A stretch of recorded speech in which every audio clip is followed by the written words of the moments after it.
మహాగణుడు మహోన్నతుడు సర్వశక్తిమంతుడైన తండ్రి కుమార పరిశుద్ధాత్మ త్రియక దేవుని నామమునకు స్తుతిగణమైన ప్రభువులు కలుగును గాక. ఈ వీడియో చూస్తున్న ప్రతి ఒక్కరికి నా హృదయపూర్వక వందనములు తెలియజేస్తున్నాను. ఈ సమయంలో పరిశుద్ధ గ్రంథంలో నుండి దేవుని వాక్యంను కొద్ది నిమిషాలు ధ్యానం చేద్దాము. గత వీడియోలో మనం తెలుసుకున్నట్లుగా యోహాన్ గారు రాసినటువంటి మొదటి పత్రిక 3వ అధ్యాయం 20వ వచనంలో ఉన్నటువంటి లేఖనాలను ఒకసారి చదువుతూ మనం ముందుకు వెళదాము. ఇందువలన మనము సత్య సంబంధులమని ఎరుగుదుము, దేవుడు మన హృదయము కంటే అధికుడై సమస్తమును ఎరిగి ఉన్నాడు గనుక మన హృదయం ఏ ఏ విషయములలో మన యందు దోషారోపణ చేయునో ఆయా విషయములలో ఆయన ఎదుట మన హృదయములను సమ్మతిపరచుకుందుము. చిన్న ప్రార్థన.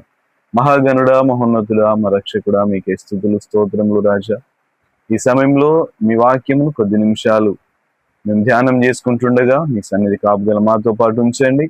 ఈ వాక్యం ఎవరైతే వింటున్నారో వారిని జ్ఞాపకం చేసుకునండి. ఈ వాక్యం ద్వారా సరి చేసుకున్నట్లుగా సహాయము దయచేయండి.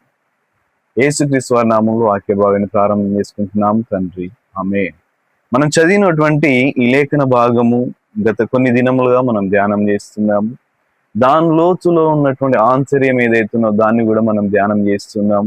గత వీడియోలో చూసినప్పుడు దేవుని ఎదుట నీ యొక్క ప్రార్థన జీవితం ఏ రీతిగా ఉన్నది, నీ యొక్క హృదయము నీ మీద దోషారోపణ చేస్తున్నది ఏమని, నీ యొక్క ప్రార్థన జీవితం ఎట్లా ఉన్నది, ఆ ప్రార్థన జీవితం నువ్వు కలిగి ఉన్నావా? తప్పకుండా ప్రార్థన జీవితాన్ని కలిగి ఉన్నాం. ఈరోజు మరి ఒక అంశంతో కొద్ది నిమిషాలు మాట్లాడదాం. దేవుని ఎదుట మన తగ్గింపు జీవితం ఎట్లా ఉన్నది, ఆ తగ్గింపు జీవితం గురించి నీ హృదయం నీ మీద దోషారోపణ చేస్తా ఉన్నది. నీ తగ్గింపు జీవితం ఏ రీతిగా ఉన్నది, నీవు తగ్గింపు కలిగినటువంటి జీవితం జీవించగలుగుతున్నావా? పరిశుద్ధ గ్రంథంలో చూసినప్పుడు అనేక మంది భక్తులు వారి జీవితాల్లో తగ్గింపు కలిగినటువంటి జీవితం, సాత్వికం కలిగినటువంటి జీవితం జీవించారు. ఎంతో మంది తగ్గింపు జీవితం జీవించారు. ఒక మాట ధ్యానం చేద్దాం. దానియేలు గ్రంథంలో ఉన్నటువంటి ఒక మాటను ఈ సమయంలో తీద్దాం. దానియేలు గ్రంథం 10వ అధ్యాయం 12వ వచనంలో ఒక చక్కటి మాట రాయబడినది. అప్పుడతడు దానియేలు, భయపడకుము, నీవు తెలుసుకొనవలనని నీ మనస్సును అప్పగించి దేవుని ఎదుట నిన్ను తగ్గించుకొని ఆ మొదటి దినము మొదలుకొని నీవు చెప్పిన మాటలు వినబడినవి గనుక నీ మాటలను బట్టి నేను వచ్చి తిని. దానియేలు గారు ఏం చేస్తున్నారు? దేవుని ఎదుట ఆయన తగ్గించుకున్నాడు. తగ్గింపు కలిగినటువంటి జీవితం మనం జీవించడానికి ప్రయత్నం చేయాలి. ఆ తగ్గింపు కనుక ఒకవేళ మన లోపల లేకపోతే మన హృదయం మన మీద దోషారోపణ చేస్తుంది. ప్రియ బిడ్డ, నీ యొక్క తగ్గింపు జీవితం ఎట్లా ఉన్నది? నీ జీవితంలో నీ తగ్గించుకోగలుగుతున్నావా? తగ్గింపు స్వభావం నీలో ఉన్నదా అని చెప్పి నీ హృదయం నీ మీద దోషారోపణ చేస్తా ఉన్నప్పుడు నీ హృదయాన్ని నీవు సమ్మతిపరచగలుగుతావా? ఇంత తగ్గింపు స్వభావం నీ లోపల ఉన్నదా? అనేకమైన ఉదాహరణలు పరిశుద్ధ గ్రంథంలో ఉన్నాయి. అనేక నిజమైన సంఘటనలు పరిశుద్ధ గ్రంథంలో ఉన్నాయి. మనందరికీ తెలుసు, క్రొత్త నిబంధనలో పరిసయ్యులు సుంకరు ఇద్దరు కూడా దేవుని మందిరం దగ్గరికి వెళ్తాడు. పరిసయ్యుడు త్వరగా వెళ్ళి దేవుని మందిరంలోనికి వెళ్ళి తను ప్రార్థన చేస్తా ఉంటాడు. అయ్యా, నేను మీ సన్నిధిలో కానుకలు ఇస్తా, దశమ భాగములు ఇస్తా, సోంపు పూజనలు ఇవన్నీ కూడా నేను ప్రథమ ఫలాలను అందిస్తానయ్యా. అదే రీతిగా వారంలో ఉపవాసములు ఉంటా, బయట ఉన్నాడు చూసినలా ఆ సుంకరి వల్ల నేను ఉంటలేను అని చెప్పి ఆ దేవుని మందిరంలోకి వెళ్ళి ప్రార్థన చేస్తా ఉన్నప్పుడు సుంకరి బయట ఉండి తనను తాను తగ్గించుకొని తన రొమ్ము కొట్టుకుంటూ ఆకాశం వైపు కన్నులెత్తడానికి కూడా ధైర్యం సరిపోక దేవుని సన్నిధిలో మందిరం బయట ఉండి, అయ్యా నేను పాపిని, నన్ను కరుణించుము, నా తల ఎత్తడానికి కూడా నాకు ధైర్యం సరిపోతులేదని చెప్పి చేసినటువంటి ప్రార్థన, ఆ ప్రార్థన ఆలకించిన దేవుడు ఆయన నీతిమంతుడిగా ఎంచాడు. ఎటువంటి ప్రార్థన తను చేశాడు? తగ్గించుకున్నాడు, తనను తాను తగ్గించుకున్నాడు.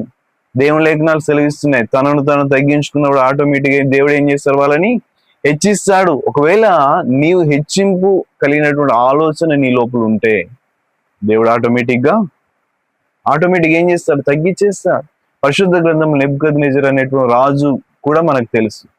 ఆయన ఏం చేస్తున్నాడు? హెచ్చించుకున్నాడు. ఈ ప్రాకారములు అన్ని నాయి, ఈ రాజ్యములు అన్ని నాయి, ఇవన్నీ కూడా నాయి, నేను కట్టించిన ఇవన్నీ అనేటువంటి ఆ సమయంలో దేవుడు ఏం చేస్తా ఉన్నాడంటే ఆయనను గడ్డి గర్పించినట్లు లేఖనాల్లో రాయబడ్డాడు. ఎందుకు గడ్డి గర్పించాడు దేవుడు? తన లోపల ఒక గర్వం, ఒక అహం అనేది తన లోపల వచ్చింది. ఒక ఈగో అనేది తన లోపల పెరిగింది. తనను తాను హెచ్చించుకోవడానికి ప్రయత్నం చేశాడు. ఆటోమేటిక్గా దేవుడు ఏం చేశాడు? అతన్ని తగ్గించేశాడు. గడ్డి తినేవాడిని వలె తనను చేశాడు.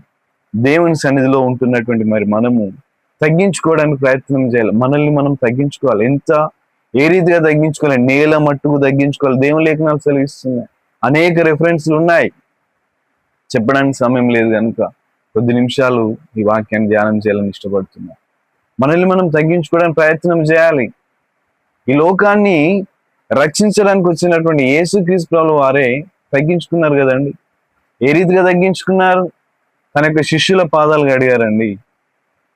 అంత గొప్ప తగ్గింపు కలిగినటువంటి యేసుక్రీస్తు ప్రభువు వారే మనకు మాదిరిగా ఉంటున్నప్పుడు మరి మనం జీవితాలు ఎందుకు తగ్గించుకోకూడదు? ఈ రోజులలో చూసినట్లయితే చిన్న చిన్న ఉద్యోగాలు వచ్చిన వాళ్ళు ఎంతో ఈగో చూపిస్తూ ఉంటారు, అహం చూపిస్తూ ఉంటారు. మేమెందుకు చేయాలి? మందిరంలో మేమెందుకు పరదలు వేయాలి? మందిరంలో మేమెందుకు ఊడవాలి? మందిరంలో అంత క్లీనింగ్ మేమెందుకు చేయాలని. కానీ యేసుక్రీస్తు ప్రభువు వారు మనకు మాదిరిగా ఉన్నారు. తన శిష్యుల పాదాలు గడిగారు. శిష్యులు ఎవరండి? చేపలు పట్టేవారు, జాలరులు, విద్య లేని పామరులు. వాళ్ళ పరిస్థితి ఎట్లా ఉంటుందో మనం ఆలోచన చేయాలి. చేపలు పట్టే వాళ్ళ కాళ్ళు ఎట్లా ఉంటాయండి? ఆ కాళ్ళ వేళ్ళలో ఉన్నటువంటి గోర్ల మధ్యలో ఉన్నటువంటి మట్టి, మురికి, అదంతా నీసు వాసన వచ్చేటువంటి ఆ శిష్యుల యొక్క పాదాలను యేసుక్రీస్తు ప్రభువు వారు కడిగారండి. అంత గొప్ప తగ్గింపు స్వభావం కలిగినటువంటి దేవుణ్ణి ధరించినటువంటి మరి మనము మన జీవితాల్లో తగ్గింపు ఉన్నదా? మనకు తగ్గింపు ఉన్నదా? మనకు తగ్గింపు ఉన్నది. ఎంత మట్టుకు తగ్గించుకున్నాడండి? తనను తాను తగ్గించుకున్నాడు. తనను తాను తగ్గించుకోవడం వలనే తండ్రి అని దేవుడు తనని ఏం చేశాడు? హెచ్చించాడు. ఎంతవరకు హెచ్చించాడు? పరలోకంలో తనకు ఒక సింహాసనం ఇచ్చేంతగా యేసుక్రీస్తు ప్రభువు వారిని తండ్రి అనే దేవుడు హెచ్చించడం జరిగింది. నీవు కూడా తగ్గించుకోవడానికి ప్రయత్నం చేయాలి. ఏ విషయంలో? ప్రతి విషయంలో దేవుని నువ్వు నమ్మినావు, నీవు తగ్గించుకోవాలి.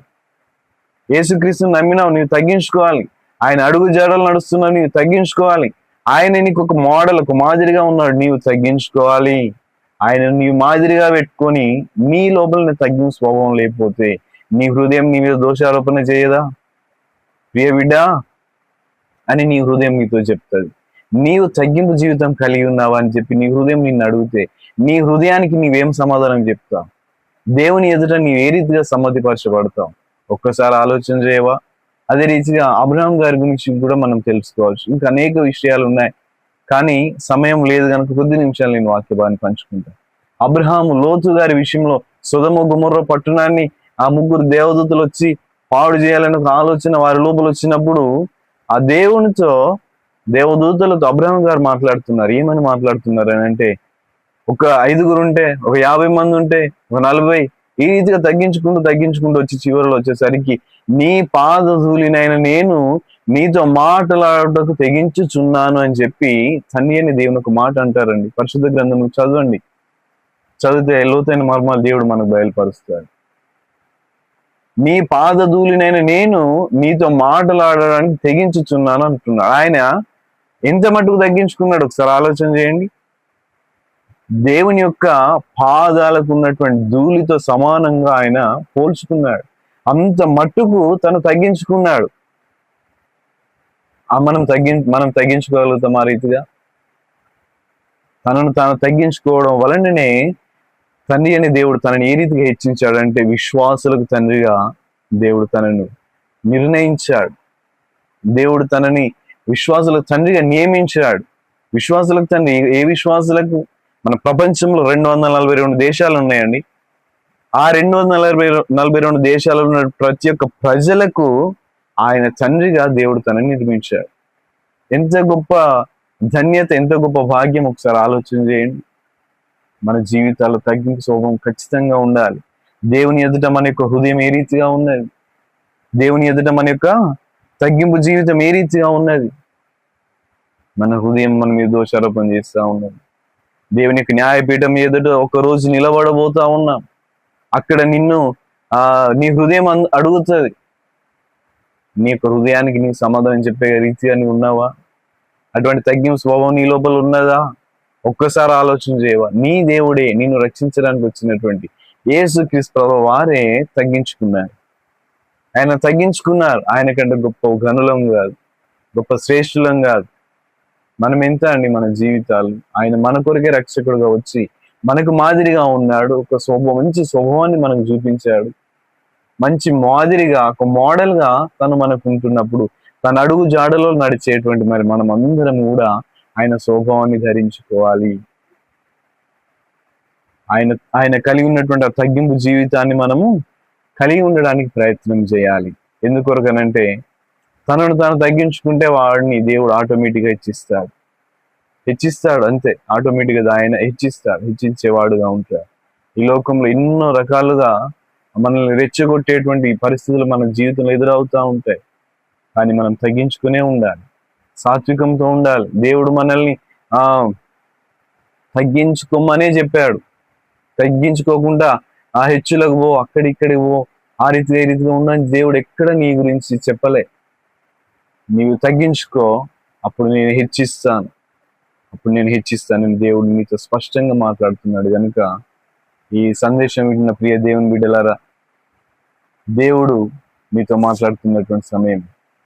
దేవుడు నీ యొక్క హృదయము నీ మీద దోషారోపణ చేస్తున్నది. నీ యొక్క తగ్గింపు జీవితం ఏ రీతిగా ఉన్నది? నీ యొక్క హృదయానికి నీవు సమాధానం చెప్పగలుగుతావా?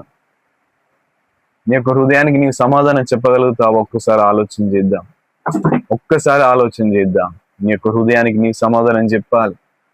నీ యొక్క హృదయాన్ని నీవు సమ్మతిపరచాలి. హృదయమా, నన్ను నిందించకు, నేను తగ్గింపు జీవితం జీవిస్తున్న చూడు అని నీ యొక్క హృదయాన్ని నీవు సమ్మతిపరచాలి. ఆ రీతిగా నీవు సిద్ధపడవలసిందిగా జ్ఞాపకం చేస్తూ నా మాటలు ముగిస్తున్నాను. అందరికి వందనాలు. దేవుడు మిమ్మల్ని బహుగా దీవించి ఆశీర్వదించును గాక. ఆమేన్.